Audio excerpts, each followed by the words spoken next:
Hey guys, welcome back to episode 6 of the Real Raw Truth podcast. I'm Kayla, one of your co-hosts, and I'm here with Jane and Hello. Sammy. So we have a really fun episode for you guys, after taking a week off last week. We're going to talk about competing in relationships. So this is always a really good topic.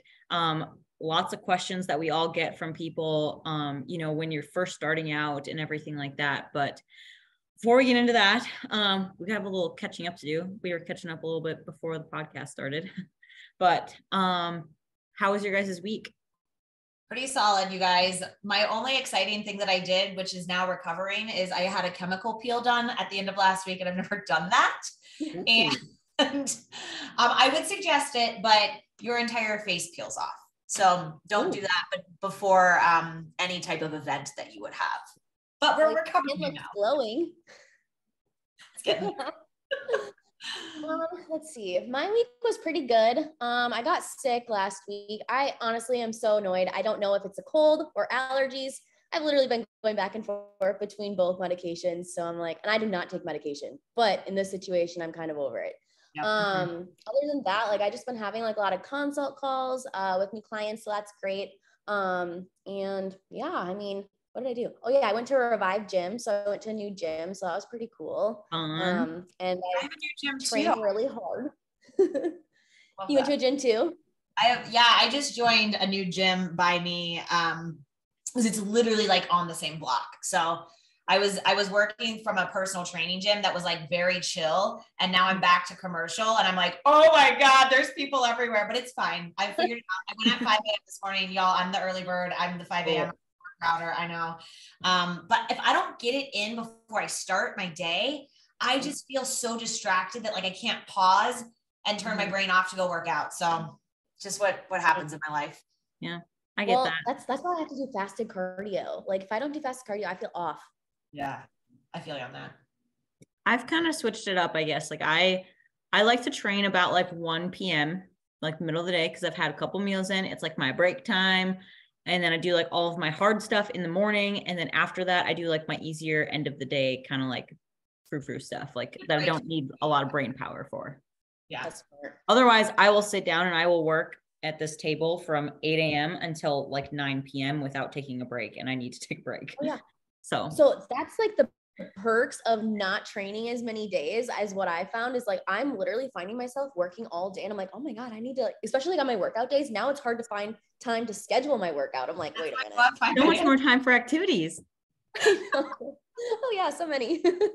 But no, my week was not the greatest. We don't have to go into that, of course. But long story short is that my dad did pass away last week, and we all got to be there with him.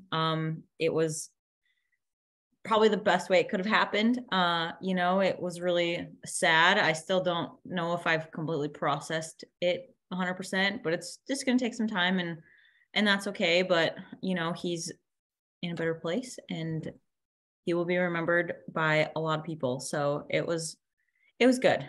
All in all, I'm glad it's over. We don't have to worry about it anymore. We all knew what was going to happen. So it's part of life, even though it just really sucks. But other than that, I've just been kind of getting back into the swing of everything, taking a break kind of. But I really wanted to talk to you guys today about all this stuff, because this is fun and enjoyable for me. So we wanted to talk about relationships today. So this is always something, with friends, family, significant others that comes up, especially with competing, because this, as you guys all know, is a very selfish sport, right? So I think it would be better to start maybe when you start competing and start noticing differences with people. That's kind of how I wrote it out, was that, because that's kind of where it all starts out, is you start eating healthier, you start going to the gym more, you start saying no to social events or no to drinking. And then people are like, wait, what? What do you mean no? You're not going to oh, you can just have one bite, right?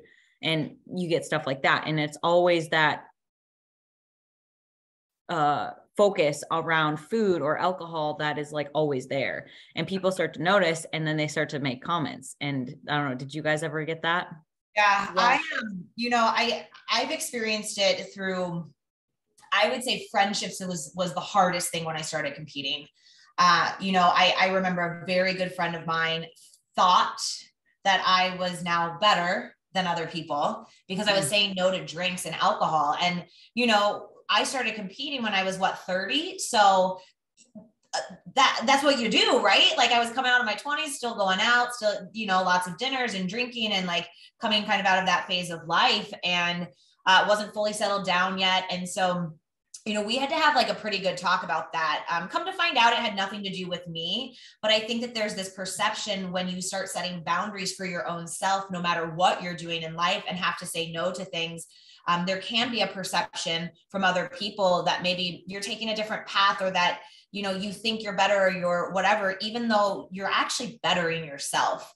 I could go into all the things that I've learned through bodybuilding on, discipline and motivation and willpower and drive and all of that and things and boundaries that I've learned. But yeah, I mean, it was one of my very, very best friends. We are still friends, but we definitely went through a few years of just not understanding each other fully because I started competing and I had to say no to things. Mm-hmm. Kind of to piggyback off of that, Jane, like same thing, when I first started competing, I think I just got out of college. So I started at like 24. So I was still at that age too, where a lot of people partied. I partied at my younger years. So I was kind of over the party stage and I've always been into fitness and everything like that. But when you take it to like the next extreme and you start being fully consistent, it's like, when your friends invite you to go to dinners and things like that, like I would still go and like, I would still go to like the outings, but then again, they're saying, oh, have a bite, have a drink. And when I would say no, they would get really same situation. Like they would get kind of like, oh, what's one bite going to do? What's one drink going to do? And, and I've kind of almost felt like I always had to explain myself. And I felt like I was the one in the wrong. And it's really sad because I've tried to think back to that. And a lot of my clients, especially newbie clients, go through that process too. And so the biggest thing that I try to tell them, like when they're going to hang out, even family, like you're going to run into this, like with everybody, your friends, your family. And you have to remember you're doing this for yourself.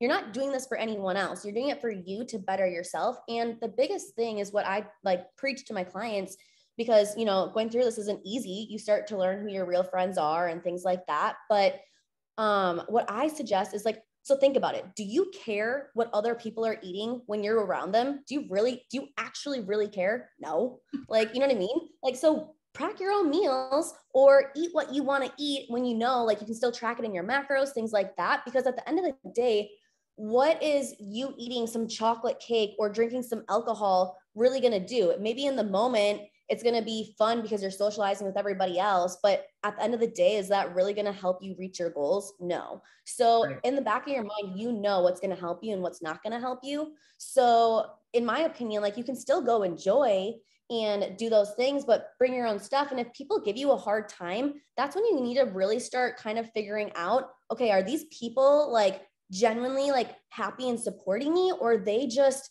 like wanting me to do what they're doing? And at that point, that's when you need to figure out the difference between if they're your real friends or you're not, or they're not, because you want to be surrounding yourself with real people and real people who want to support you, whether they do it or not do it.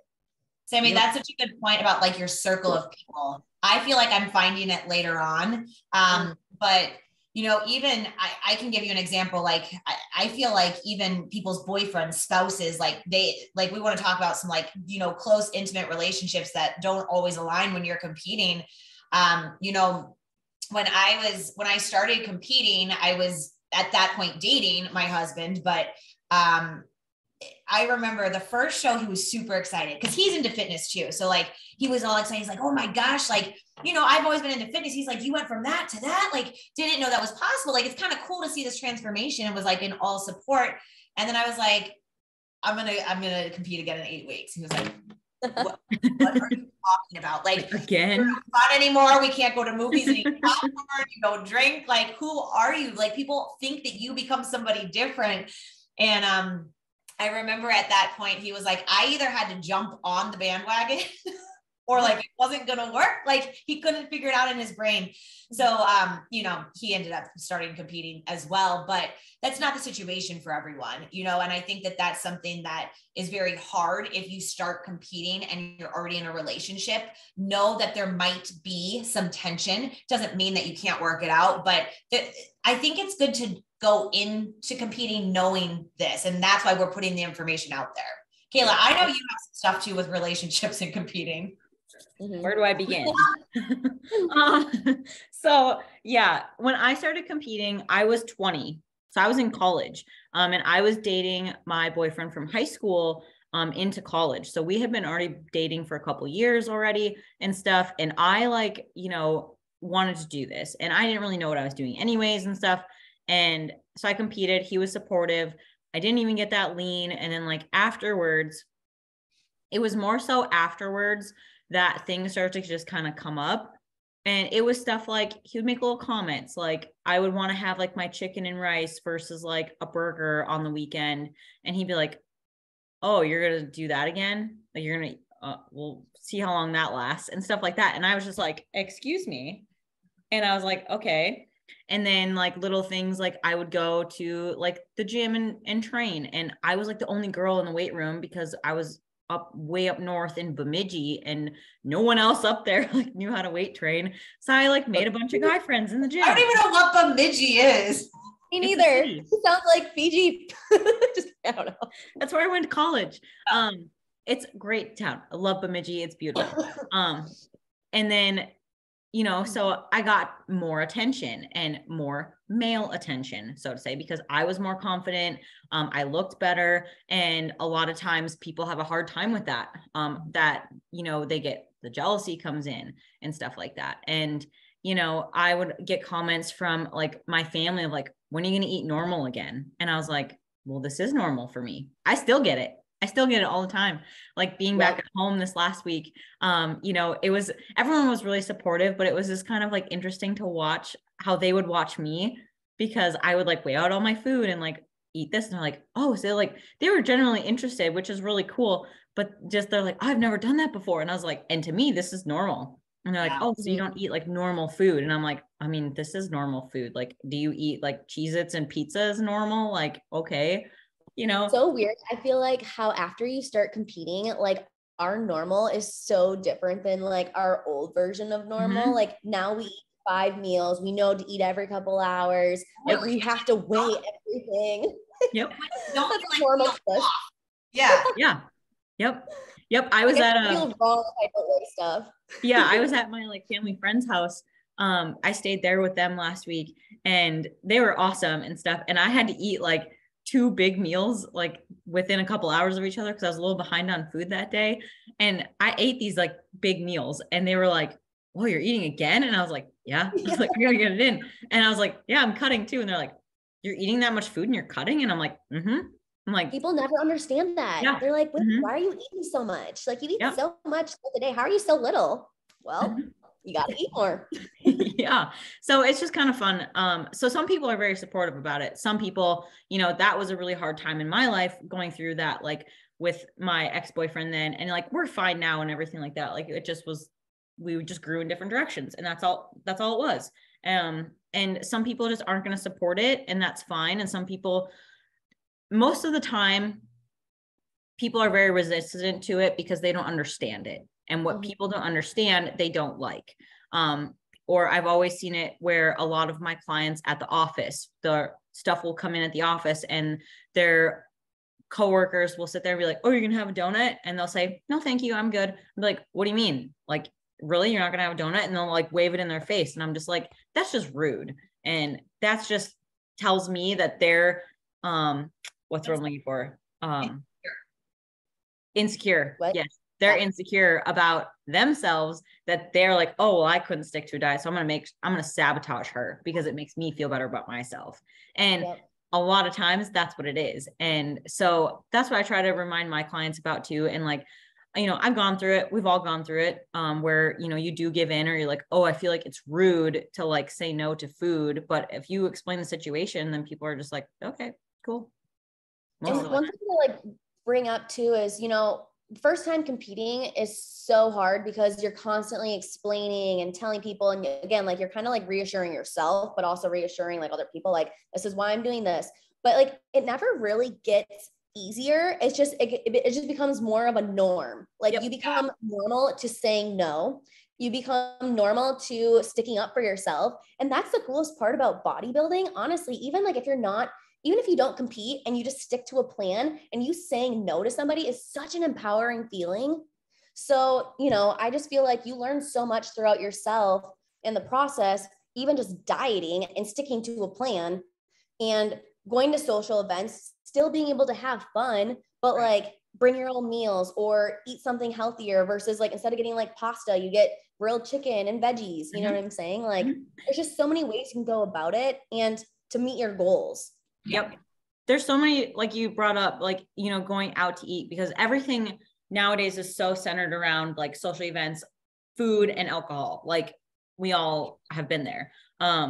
So, but going out and making the right choices for you, not giving in because people are, you know, pushing you to do so and to make others happy. So we learn how to not people please too. And we learn how to just navigate all of that and say like, no, thank you. I'm going to have like a sirloin steak instead of like meatloaf and mashed potatoes. Like, you know, we can still have those things, but you know, you can still go out and enjoy time with friends, you know, like during prep and stuff. I'll still go out with my friends and like, I'll just get a Diet Coke and I'll sit there just to enjoy the company. Totally. And at first, again, friends would like kind of be like, you're not going to eat. And I'm like, no, I'm okay. So like in the beginning, I don't know about you guys, but for me, like I had to, like I said no a lot. Like when my friends would act, like when I was on my first couple preps ever, I was very tempted and I was such a people pleaser and I would give in so easily. And I knew that about myself. So in that situation, I purposely said no to a lot of things. I would still hang out with friends, but we would do things that were not going out to eat or revolved around food. Yep. And so that really helped me. And even like throughout my years competing, when I find myself more at that vulnerable place, usually when I'm getting closer to prep or like to my show, like I am more depleted. And so I usually am not really kind of like more tempted, but maybe you just it's don't more have the towards energy like, either. yeah. Like I think it's more in the beginning of prep, like when you first start a prep, like you kind of are like going back and forth where you're like, ooh, I remember what a cheat meal tastes like. So do I want one? Like, so it's just like, it's like temptation. So I say no right away. And then as I get more into prep, I feel like I'm so motivated that I'm like, oh, I can go out and socialize. I'll just get, you know, like a water and lemon or whatever the case may be, or like a diet soda. So, or bring my own meal. That's a good point because, you know, there will be times in prep and it depends on how many times you've competed. Is it your first? Is it your 10th? Is it your 20th? Like you will find like the groove of things, but I'm definitely somebody who will stay inside for like, you know, those last probably like 8 weeks. Like I'm not like, maybe not a full 12 or 16, but like when we're getting down to like 6-8 weeks out, like, I don't know, for me, it's just easier for my mindset to like stay zoned. And to your point, Sammy, just saying like, hey, no, but like, you know, in October or whatever, like we can plan something. But I think you bring up a good point about, you know, sustaining relationships and finding activities that work for everyone. Like, you know, my one friend and I we would ride bikes along the lake. That's not going to damage anything, right? Like that's cool. Like, or take the dog for a walk or whatever it may be. It doesn't have to be going out and getting a pizza or whatever it may be. But there's definitely other things you can do that are not food and alcohol related. It is crazy because if you think about it, like a lot of what we do does revolve around food and drinking and all that stuff. But when you think outside the box, it actually gets more fun when you do find like those activities to do outside. Like even, for example, like I have quite a few clients who are single. They're like, how do I go on dates? Like I can't eat anything. I'm like, you guys, there's so much more to do than just like, you know, going out to eat. Like go paddleboarding. Why don't you do all these fun dates? Like, I mean, heck yeah, why not? Relationship coach. Speaking of relationships, so we should get into that side more of it because I think that's a really, really big struggle for people. And, you know, with relationships, like you said, the dating part comes into play. How do we go on dates? How do we have fun? How do we, you know, keep things going when I have to eat the specific meals at specific times and I have to do cardio and I can't just like sleep in on Sundays and stuff like that, you know, and there's just that aspect of like, how does the relationship keep going? How do you keep things interesting, kind of thing? And I think the biggest thing right off the bat is that you just need to be open and communicate with your partner about how you're feeling. You also have to remember that this is a choice. That is my biggest thing. It's a choice. Those are huge.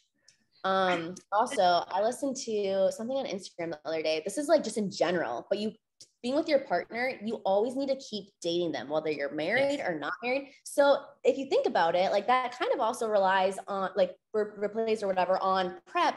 But like, again, like it comes down to, you don't always have to go out to eat. And if you do, like, you also do need to compromise. So like, let's say like I'm in a relationship and my significant other wants to go out to eat. And like, I'm probably like, let's just say I just started prep and like, I'm fine and my mindset's in a good place, everything like that. I'll go out to eat with him to make him happy, but I'll bring my own meal. And then he has to be okay with that. So it's all about the communication and him supporting me and things like that. So that's something huge that you need to work with, whether it's especially when you're starting a new relationship. So for example, me, I'm single. And when I get into a relationship, I look for somebody who is going to be supportive and understanding and who's going to actually listen to my needs and actually support me throughout a competition prep. And I explain to them the challenges and everything like that. But now when you're already in a relationship and then you start a prep, that's like a different story because we've all been there. I've been there as well. And again, what happens usually, and what happened in my situation is my partner was supportive in the beginning, but then again, I did a competition prep. So he's very supportive, my first entire competition prep. Then I got my pro card. And so obviously I wanted to compete as a pro, and he, I wanted to get right back on prep, and he was kind of like upset about it. And he said that he's like, you've changed so much. Like you can turn into a completely different person on prep. I'm like, what do you mean? Like actually on competition prep, I love myself. like, and not in like a vain way. It's just like, I'm so happy. Like if anything, like I'm more happy and more alive on prep. So I'm like, wait a minute. So do you not like my happy self? I'm like, I'm confused. No, I think it's the reason we're getting this information out is because we've all experienced it. And so if you can have the knowledge going into it, I think it's helpful, because if I had the knowledge of how hard a prep is and then adding another one on top of it and not stopping, because let's be real, you guys, once you're in the season, I mean, maybe you do one show, but that's rare. Like the fire's lit, right? Like, so now we're going, there's always something else. There's always another achievement or just to look better on stage. And so I think it's really important to have that conversation with your partner before you go into prep to say, hey, listen, things are going to look a little different. Like, maybe you're new and you've never been through a prep, but because we're telling you, things are going to look a little different.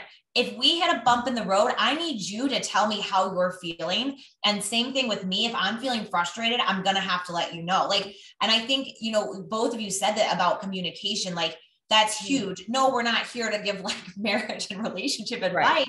But we are talking about our personal experiences and ensuring that we are helping other people get through it, because the relationship that thing comes up like that it just does. If it could be friends, husbands, boyfriends, partners, it doesn't matter. Like somehow, some way, it could be people at work. Kayla, to your point about the donuts in the office, people are now like, well, you used to eat the donuts, but now you don't.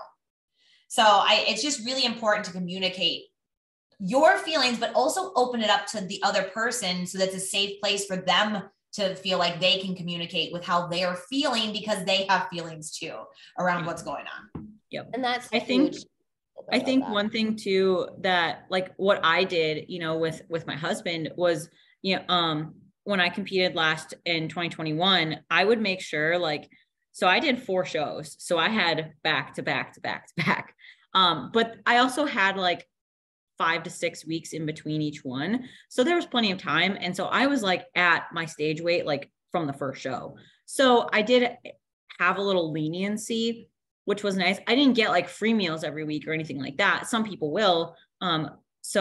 But what I did is that I would stay an extra day after my show. So that way, we were in Charleston and we went and explored Charleston for the day, because I got to have a day off basically. So we went and we had breakfast. We went and had like tacos for lunch. We went down to the pier and stuff like that. Like, so that was kind of our way of like just us two hanging out and spending time together after all this time. And, you know, we would do other things like we all like on weekends, we'd go get coffee on Sundays because we love coffee, stuff like that. And then we would, you know, we have coffee is amazing. So that's an easy one you can do. And you know, another thing too that I do want to bring up is that there's a lot of jealousy that can happen with this because you are in the spotlight, you get a lot more attention because you become lean and you look good and you feel confident. You're up there in a bikini or like, you know, it's small little spandex, whatever you want to call it. And some people can't handle that. Yeah, it's true. It is true. And I think, Kayla, with that, like all of the attention you're getting doesn't mean that like somebody's like after you, right? Like, but you do get attention because your muscles are popping. You look different. You just went through like, it's no different than somebody going through a massive weight loss transformation, right? They lost 100 pounds. They're getting a lot of attention that they didn't used to get. Well, when you're 140 and now you're 120 pounds, you're also going to get like at the gym, people are going to say, oh my gosh, what are you doing? What's going on? Like, because people are interested in it. And so it is another like layer or of attention that maybe you weren't getting before because you are literally transforming your body as well. And that's like a good thing too to bring up. Like, I'm just thinking back from like my like previous experiences, like with dating and stuff. Like, so the first guy that I was talking about, when I was dating him before I got my pro card, you know, I think it's important to communicate, like you said. And I think where I messed up in a situation, I guess, is like, I didn't tell him, like, obviously I was looking, you know, more lean and again, more attention as you get leaner and closer to competition prep. And so I think he kind of felt insecure at that point. You know, I think he felt insecure. So like I could have been more, you know, uplifting him as well and giving him the, like a little bit more reassurance in those situations. So I think, you know, just really communicating with your partner and making sure that you're giving them the same affection because so to be real, so let's go into like the sexual part of like when you get closer and closer, you end up having like, no, like I get zero sex drive. I would say like, which sucks, I know, but like, which sucks. Like, so like probably like sometimes even like 5 weeks out, like, and for quite a while because my hormones are so low. And so, you know, that's a huge thing to be communicative with your partner, especially if they don't know what it's like and they are like they're used to being sexual, like you're used to being sexual with each other, because that's actually going to cause a lot of issues because they're going to feel more insecure, and they're also going to feel like, okay, what, are you not attracted to me? Do you not like me? So you just need to let them know that it's not them, it's literally just your hormones, you know, taking a toll because you're just so depleted and you're so focused on that show. So that's a huge thing to take into consideration too when you are deciding on a competition prep. Talk about that with your significant other as well if you have one. So, you know, and just know that that's normal. True. Yeah, testosterone's tanked, right? Like your sex hormones are tanked. Your cortisol might be high. It might be tanked. Like there's so many things that go into that when you're that depleted. And yeah, Sammy, that might be 5-6 weeks out. We're not even talking about peak week. Like there's no way during peak week you're exhausted. I mean, there's an exhaustion that comes with going through prep. Yep. Let's see. I think that to like after you're done with prep, you know, maybe you could even schedule something like not like a vacation like right away, but just like some time to like have like with your significant other, and not necessarily around food even, but just like, you know, schedule like a staycation, like in town, like in your own town, and just stay at a hotel or something. Or, you know, just have a weekend at home with just you two doing something you enjoy together, stuff like that, like afterwards, just to make sure that, you know, they're appreciated, and make sure you tell them too throughout the process, like, hey, I really appreciate you doing this for me. Be overly communicative about stuff like that. Make sure to compliment them on stuff, because that little thing in and of itself just like helps. Or like, I just really appreciate you being patient with me. Like, I know this is hard, but I appreciate that you're patient and you're supportive and you are helping me get up at 4 a.m. to do cardio, you know, and you're okay with that. And me going to bed at 9 p.m., you know, because I'm tired. Just little things like that too, I think are really helpful. Another thing I just thought of that I remember going through my one of the first preps, like, you know, maybe it wasn't the first one, but in that first year of bodybuilding, you know, sometimes significant others or friends don't understand what you can and can't eat. Kind of back to that one bite thing, or, you know, we're like really strictly tracking macros. So, and we're specific about our food sources. So although maybe a protein bar fits in my macros, like I'm probably not eating that. And like people don't understand. And so you might get gifts or things where people are like, oh, this is healthy, Jane, here you go, because they think you're on a health journey. And they don't understand really like how the food sources matter, how meal timing matters, and all of that. And so, you know, just politely explaining to people like, you know, you're thankful for the gift or whatever, you know, I don't know why everyone wants to give food all the time, but I feel like that like happened to me. Because food equals endorphins. That's why. Yeah, man. But I think that's just back to like our overarching theme here is like, you almost just need to over communicate with those that are close. Yep. Like I literally, like last week, we know when I was at my friend's house, staying there for the week and stuff, I always bring my own food. I literally, you guys, had 2 coolers of food, dry and then cold. And then I had like all my suitcases and stuff. I basically like moved myself in there. But that's just what I have. That's what I have to do. You know, and she was great. Like she's always been a good family friend. She's like, well, Kayla, like I'll cook for you if you want me to. And I was like, no, like that's okay. I appreciate it. But I was like, I'm pretty self-sustainable. And I just had my stuff and she was like, okay, cool. And it was great. So I'll tell you this, when you kind of get comfortable in your new norm, and people know you as a competitor, it no longer is weird to them, by the way, like at least in my experience. So I remember Tony and I went to, this was maybe 2-ish years ago, maybe 3 years ago, coming out of COVID. I don't remember when that was, 2 years ago. Anyway, his good friend, we were going to a cottage to celebrate a 40th birthday. And you guys, I was literally 2 weeks out from a show. I was like, all food is coming with me, but everyone knew me at that point. And so everyone's like, okay, cool. Jane's eating, you know, asparagus and chicken. Like they would grill chicken for me on the grill. And so I do think a normalcy does come of it when those close to you stay close to you. But it doesn't mean that I haven't lost some friendships or moved forward from some relationships because my life moved in a different way. And I think bodybuilding sometimes does that to you. I think it elevates you to another level, not even, but it pushes you to another, I don't know, category kind of. So how do you like, because I think we've all been there where we've all lost some friends or just like lost contact. How do you guys manage that, like going through and start to realize that like I just don't think that this is like serving me anymore? I've recently found, you know, protecting my energy is so important. One.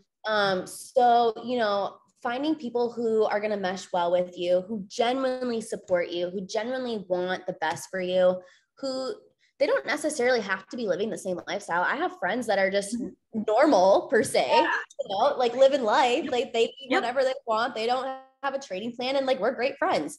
But you know, it is important too, to have a lot of friends who do like, who understand. That's important. But I've lost so many friends in a sense where, you know, they're not supportive, or, you know, I feel like we kind of just grow apart, I guess, in that sense. Like I grew apart from a lot of people when I started competing and doing this. And I actually kind of turned in when I started competing and like my first couple of shows, I kind of started turning into like a lone wolf. I literally started doing my own thing. And that is honestly like when I truly found myself. And I've always been on this journey of finding myself, but it's like when you're alone, I feel like that's truly like when, you know, you really figure out like who you are, what you want. And like, that's when you really become successful. And that's when your energy starts kind of portraying, and then you kind of match with other people's energies.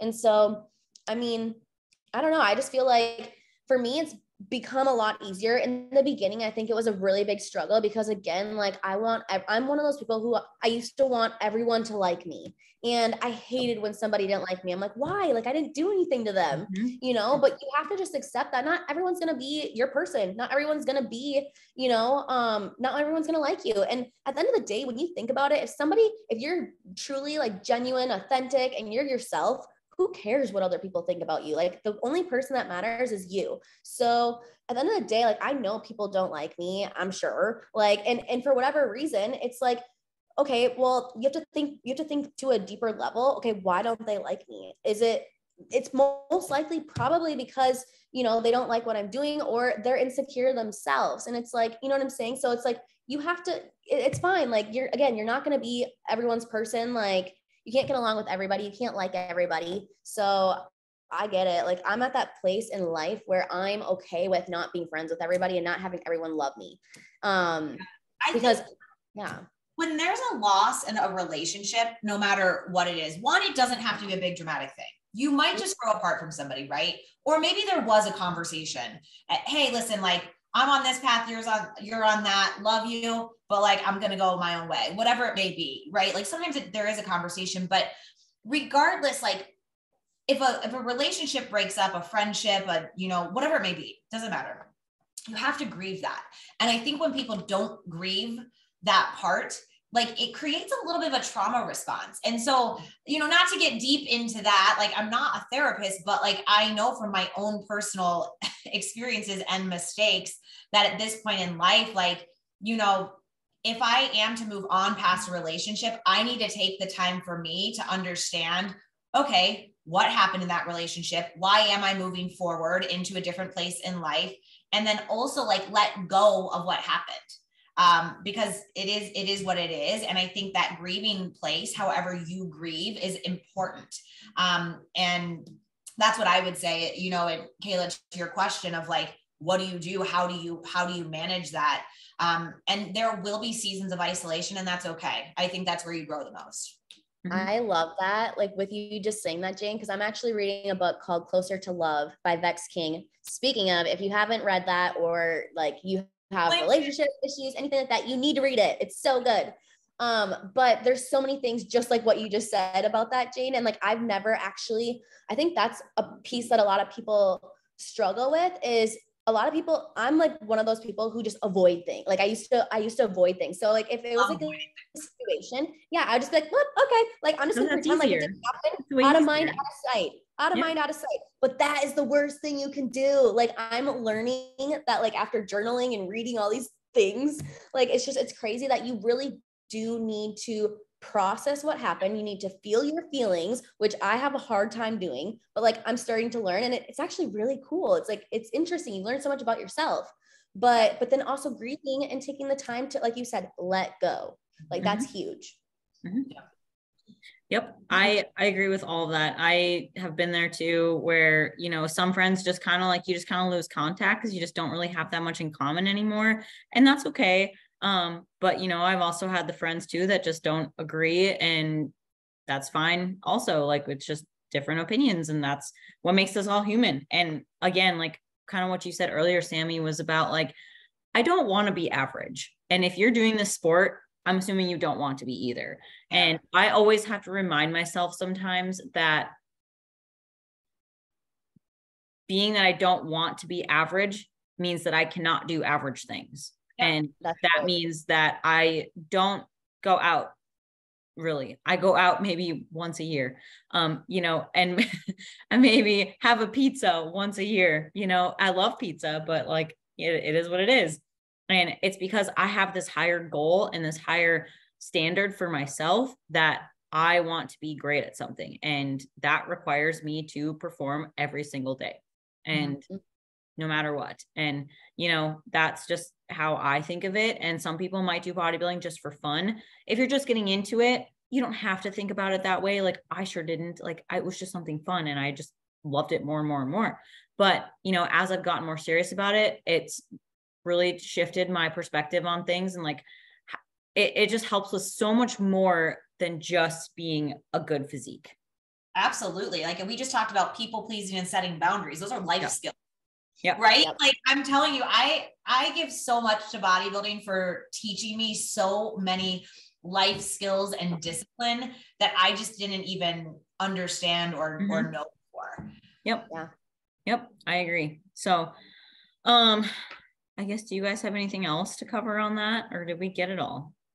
No, I think we got it all. Obviously, communication's a big thing. Just one thing to note, not all relationships end because you're doing a show. Yep. I actually think you build a really great support system as well. And you're going to find people are fascinated by what you're doing. And sometimes they're asking questions because they're inquisitive, because maybe they want to try it, or, you know, they don't understand why you're eating food sources or why you can't take the bite.